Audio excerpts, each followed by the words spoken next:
Mga kapaglaom, maayong buntag kaninyong tanan. Ang atong hilisgutan karong Nobyembre 18, giuluhan og ang paglaom alang sa nawala nga makasasala. Ang atong teksto makita sa Lucas 5:31-32. Og si Jesus sa mingtubag miingon kanila, ang mga maayog lawas wala makinahanglan sa mananambal, kundili ang mga masakiton. Wala ako muanhi aron sa pagtawag sa mga matarong, kundili sa mga makasasala sa paghinulsol. Kapag laom, ang mga makasasala mao'y pinasahi nga tumong ni Kristo. Ang mga makasala sa matag kaliwatan ug nasod. Ang tanan mahal kaniya kay tungod sila mao'y pinalit sa iyang dugo. Ang mga misyon sa puloy-anan kinahanglan makadawat og tataw nga pagtagad. Ang mga matag makasala sulod sa panimalay ug sa atong mga silingan kinahanglan pangitawon.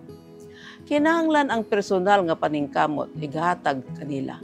Ang mga kaso nga daw mao ang pinakawalay paglaom, mao'y paghaguan sa pagkamainiton nga pagtuo ug paglaom ug mainiton nga pag-ampo.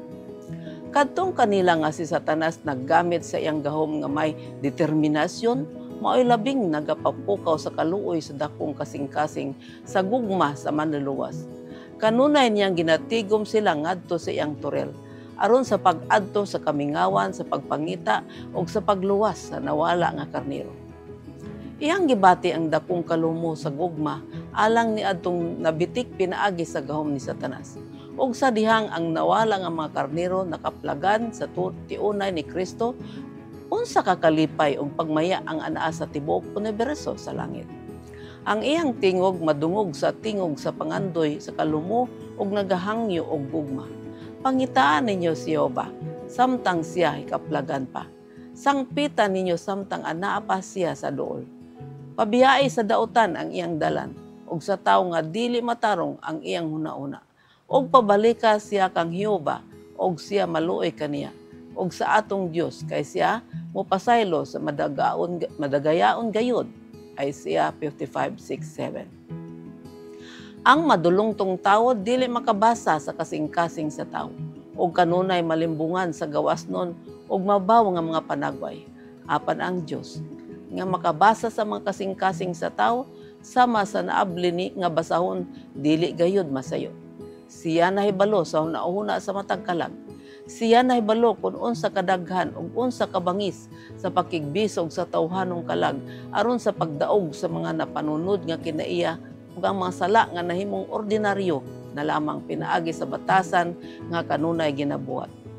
Ang Dios nagaingon, siya ako. Ako siyang gipalit sa tawhanong kasakit ug dugo. Dugay na giantos ko ang iyang mga pamatasan. Ang iyang pagkamadinon di matinahuron. Di mapasalamaton nga kiniya nga ngari kanako. Bisan pa ni ana, ako nagpugong nga putlon siya, kaya ako nagalaom pinaagi sa akong buhi nga kaubanan aron dadon siya ngadto sa paghinulsol, aron akong ayuhon siya og hugasan og limpyuhan siya sa akong kaugalingong dugo. Mga kapaglaom, adunay paglaom sa mga nangawala nga mga kalag. Sila maoy tumong kung ngano nagpakamatay si Kristo sa krus sa Kalbaryo. Ang iyang tingog madungog sa malumong nga kaluoy nga nagatawag sa mga makasala nga kaniya muduol samtang siya duol pa og masangpit. Ang tao dili gayud makabasa sa kasing-kasing sa tao og sila malimbungan sa gawas nga panagway. Apan ang Dios makabuhat niini og nakasabot sa mga kasakit og pakigbisog sa kalag aron mabuntog ang mga tawhanong sala nga nahimong pinaagi sa batasan tungod sa pagbalik-balik nga binuhatan. Ato siyang sangpiton karon kay andam siyang amutabang kanato. Magampok kita. Dios ug may gugmaon namo nga man sa langit.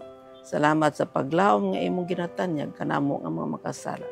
Kami nagapangalyo po kanimong imo kaming hatagan sa imong grasya. Aron aduna kami kaisog sa pagduso sa kangit-ngit, aron ang imong kahayag makita sa ngalan ni Jesus. Amen.